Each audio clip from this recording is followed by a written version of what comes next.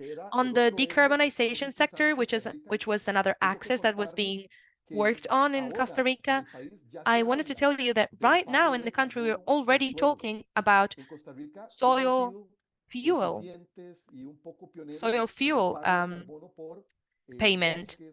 And we have been pioneers in this kind of solutions, but not because of soil. And through this pilot, the organizations of the country in the private sector, they have seen an opportunity to give some acknowledgement to the producers. And right now, the government is working with us in scaling up this mechanism towards more farms, to more areas, to find more resources in order to try to acknowledge this payment to the national manufacturers or national producers, because for us, this is also very important. Let's say very roughly, dear colleagues, these have been different ways of scaling up projects that we have been developing. And of course, we have challenges. Right now, we have been requested support to see how we can level up this project on a farm level, on a national level, in a direct way. But we have learned about how to build these first models in order to try to take the next step. Thank you very much.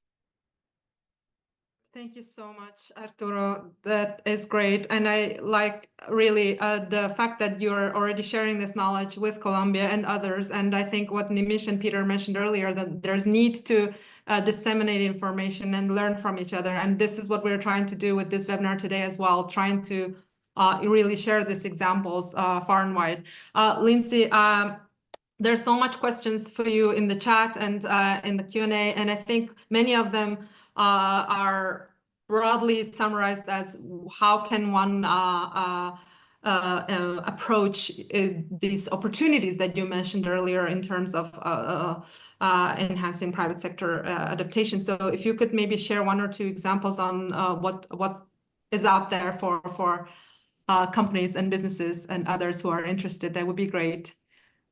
Yeah, absolutely.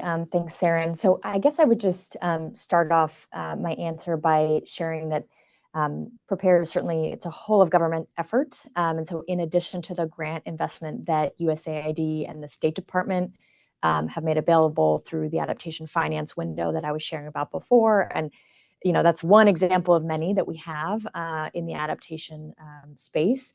There are 4 other finance-focused agencies within the U.S. government that are engaged on the same issue. We have the U.S. Department of Commerce, the U.S. Development Finance Corporation, the U.S. Trade and Development Agency, and U.S. Export-Import Bank.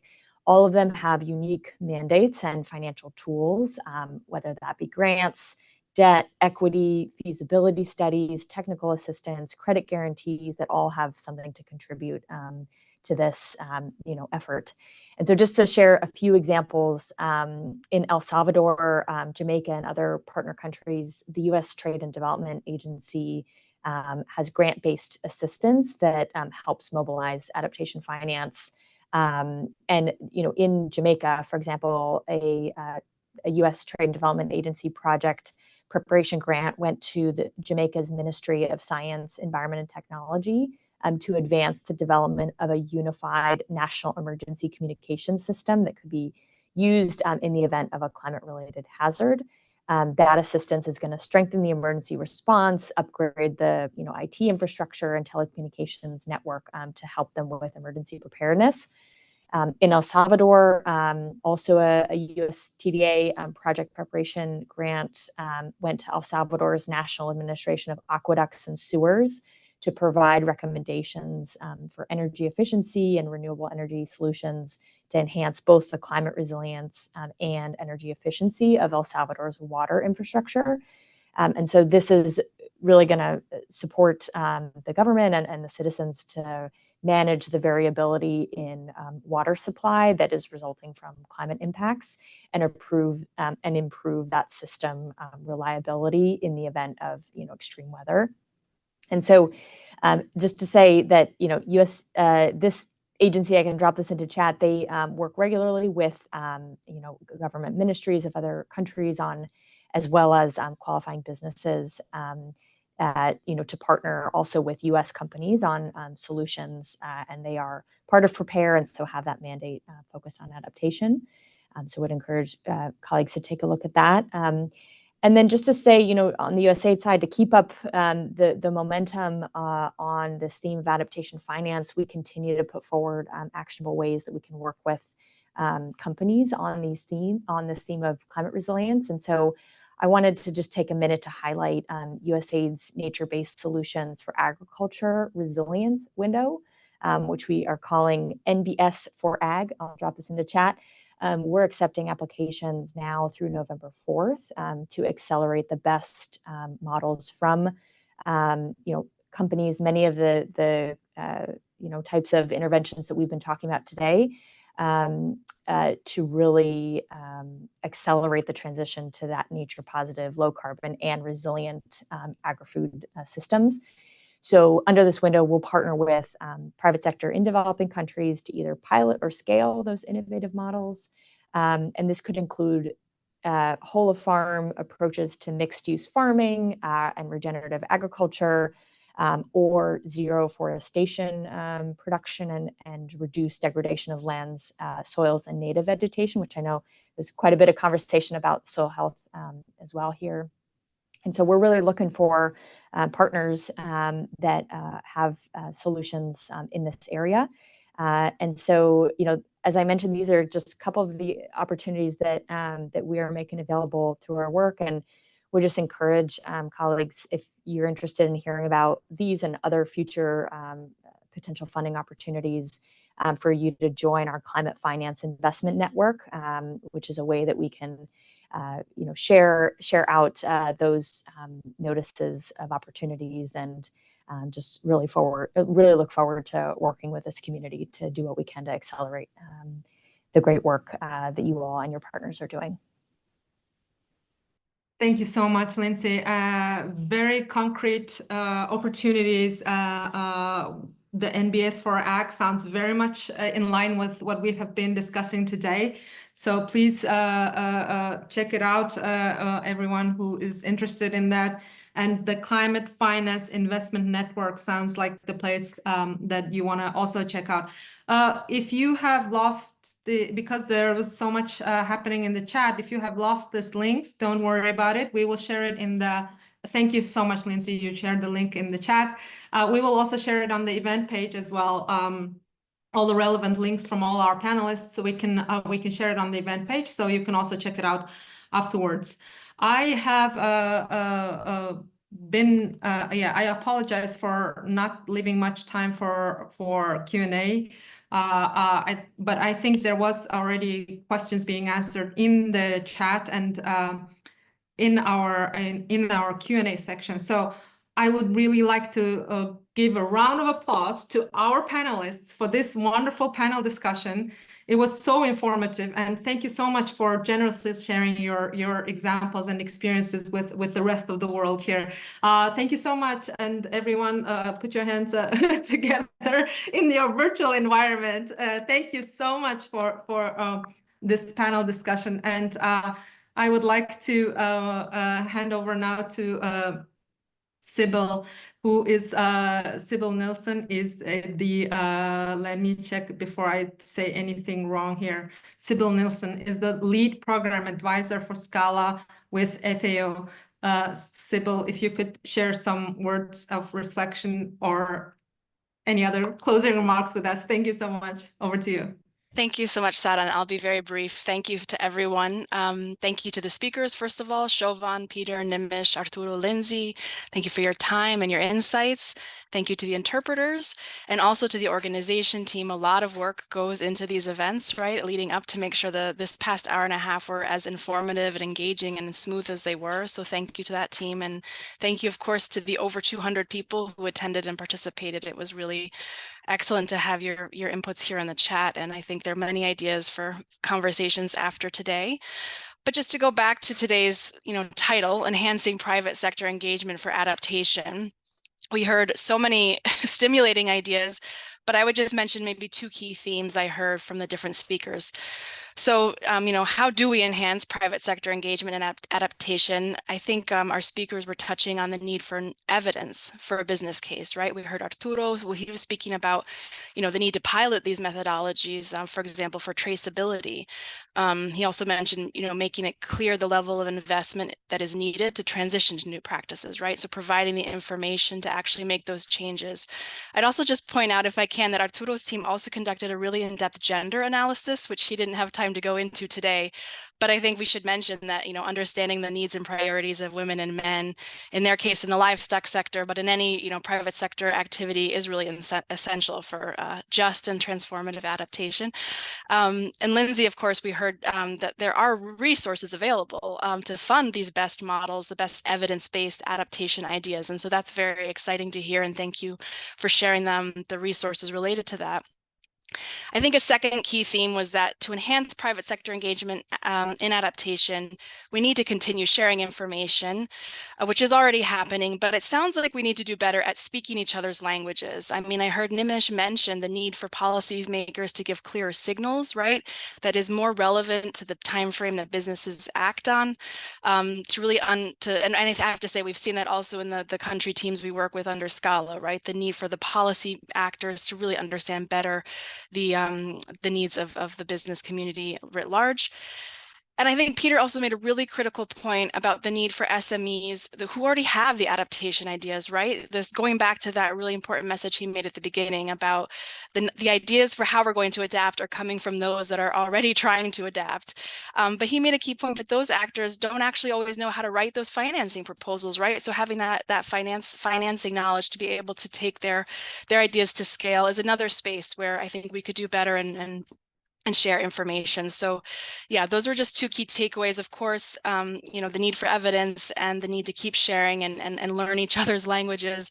We heard so much more. We heard about different scales of action. We heard interesting examples of different actors working together. I'm going to put a few resources from the SCALA program in the chat, some of the country work to go beyond some of the other examples we've heard. But I think given that we're 5 minutes beyond the original scheduled time, I will close there, Saran. Thank you again to everyone, and wishing you a great rest of your day or your evening. Back to you, Saran. Thank you so much, Sybil, and thank you so much for also highlighting some of the points that our speakers have raised. And I think these were really some of the examples, and there's so much more. So thank you again to everyone who joined.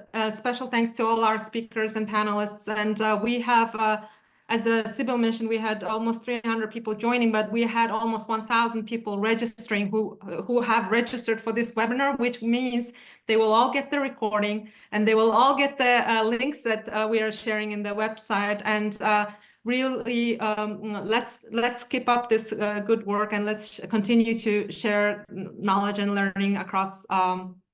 So yeah, please do keep in touch, and I would like to wish you all a wonderful day, evening ahead, and thank you, everyone. Bye.